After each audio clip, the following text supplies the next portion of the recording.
In Mongolia's Gobi Desert, an oil drilling company has hired a group of American employees. They started their project months ago and have invested millions of dollars in it, but they have yet to find any oil, resulting in massive losses. This has forced the company to prematurely abandon and close the project. In the aftermath, they dispatch a pilot named Frank and his subordinate, AJ, to rescue the workers from the desert. Kelly, the only female staff member, is furious when they arrive because of the unexpected order from the head office. She starts to protest, but her boss, Ian, calms her down and asks that she cooperate. Following that, Frank instructs the staff to pack their belongings and get ready to board. He declares that the plane will fly to Beijing before continuing on to home. Just as the cargo and crew are loaded, an unfamiliar man named Elliot appears and asks to join them. This guy has been traveling the world and just arrived in the desert a few days ago. Frank and his subordinate are hesitant, but when he insists, they agree to let him board. Later, the flight takes off, but problems arise when a massive sandstorm hits while flying over the desert. The plane begins to shake violently, making it impossible to remain stationary. Frank does his best to steer it back to safety, but to no avail. Moments later, the plane's rear end collides with a rock, forcing open the back door. This causes the luggage to fly out of control, and one of the workers falls to his death. Without any other options, Frank decides to make an emergency landing in the middle of the desert. By the time they arrive, 2 more workers have died inside. The plane is nearly destroyed, but thankfully, some of the equipment and fuel remain intact. When the storm finally passes, the group emerges from the wreckage. They are horrified to discover they are stranded in the middle of nowhere. They then check their supplies and calculate that they have enough water and food for only 30 days. As panic sets in, a man named Jeremy suggests that they walk through the vast desert to seek help. But another guy, Rady, disagrees, claiming they don't know their exact location. Because they are surrounded by magnetic mountain ranges, the compass may encounter interference. Furthermore, it is the month of July, which is considered the hottest season in the desert. After some discussion, the group decides to wait for assistance and do nothing for the time being. They eat dinner and then fall asleep inside the plane. Around midnight, the youngest employee goes outside to urinate in the desert. However, on the way back, his foot collides with a stone and causes him to fall. The boy is now lost because the thick sandstorm prevents him from seeing anything. He desperately tries to summon his companions, but no one listens. The following morning, the group discovers that the young boy has gone missing. This worries everyone, particularly his best friend Alex, but they decide not to look for him because the weather is still extremely dangerous. Later, Kelly has a private conversation with Frank and inquiries about their chances of survival. The captain bluntly responds that there is no way they will be saved. He believes that the desert is too vast for anyone to see them. A few hours later, the rest of the group realizes that help will not arrive and that they will die here. But Ian is confident that someone will come to get him because he believes he is important to the corporation. Meanwhile, Alex and Jeremy decide that they can't just sit around waiting, so they attempt to flee with a gallon of water. Frank tries to stop them, but it only leads to a fight between the 2 parties. During the scuffle, they accidentally knock over the gallon, resulting in a large loss of water. At this point, the stranger, Elliot, speaks up. He suggests salvaging usable parts from the wreckage to construct another functional plane. He claims to be an aeronautical engineer and is confident in his plan. This riles up the rest of the group, who agree to assist him. Frank is the only one who opposes the idea, so he refuses to participate. He claims that the best chance of rescue is to wait, and he refuses to waste their limited water and energy on a futile effort. The next morning, the group awakens to discover that one of their employees, Little, has disappeared. Kelly becomes concerned and decides to go find him. However, Frank intervenes and offers to accompany her instead. After walking for a while, he comes across the body of a worker who fell from the plane when it broke. The body is dismembered, with several bullets scattered around it. Frank believes the body was used as a test target, implying the presence of dangerous bandits in the area. Suddenly, Little appears. Frank invites him back, but Little declines and questions why he doesn't want to rebuild the plane. Frank responds that there's no point in holding on to false hope. He believes that their resources should be rationed rather than wasted on an experiment. However, Little believes that the most important thing people need is to love one another. If that isn't possible, they should still have hope. And if there is no hope, they should be assigned something to do. After hearing this, Frank finally agrees to build the airplane and invites Little to join him. After a while, The two arrive at the crash site, where Frank announces that he has changed his mind. This excites the group, and they begin working on the airplane per Elliot's instructions. They work at night because the heat is unbearable during the day.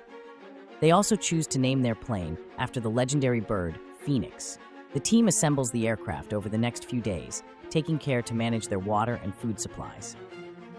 They start by dismantling the plane to salvage usable parts, then attach the wings and finish the assembly. They slowly mold the collected scrap materials into the structure of an airplane. Days later, a spark ignites a fuel drum, causing an unexpected turn of events. This causes a massive explosion and the loss of valuable fuel. Although they have some fuel reserves, they can no longer afford to waste even a small amount. The group then decides to work day and night to shorten the workday. One evening, while they were working, it began to rain. This initially makes them happy because it means more fresh water. Unfortunately, a thunderstorm strikes shortly afterwards. Everyone flees to save their lives, but Elliot remains and continues working on the plane. Frank immediately returns and installs a lightning rod, saving Elliot just in time. He then wonders if Elliot is a true engineer because he did not recognize the need for a lightning rod. The next morning, AJ gathers everyone and informs them that someone has been stealing their water. He reveals that he carefully calculated their water usage, which has been rapidly depleting in recent days. To everyone's surprise, Elliot steps forward and admits that he is the culprit. He believes that because he works longer hours, he naturally requires more water. When Frank hears this, he chastises him for not seeking permission beforehand. But Elliot rudely declares that he is the commander and does not require anyone's permission. He also claims that he is the only person here who is irreplaceable.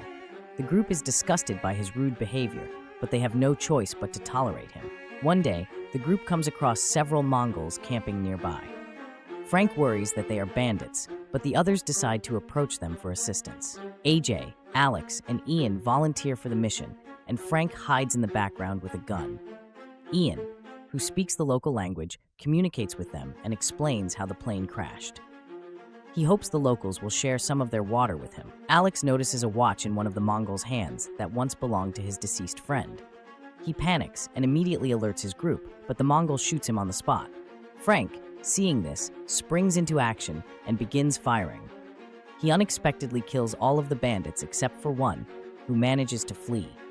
The men then transport Alex back to camp and attempt to treat his wound. But it's too late, and the poor guy succumbs to his injuries. The next morning, while wandering through the desert, Kelly comes across one of the injured bandits.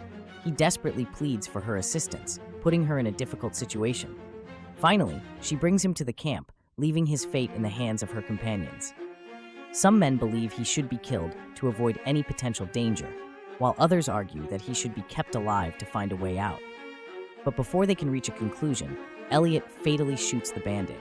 This enrages Frank, who harshly chastises him for his arrogant behavior. However, Elliot does not hold back and blames him for everything.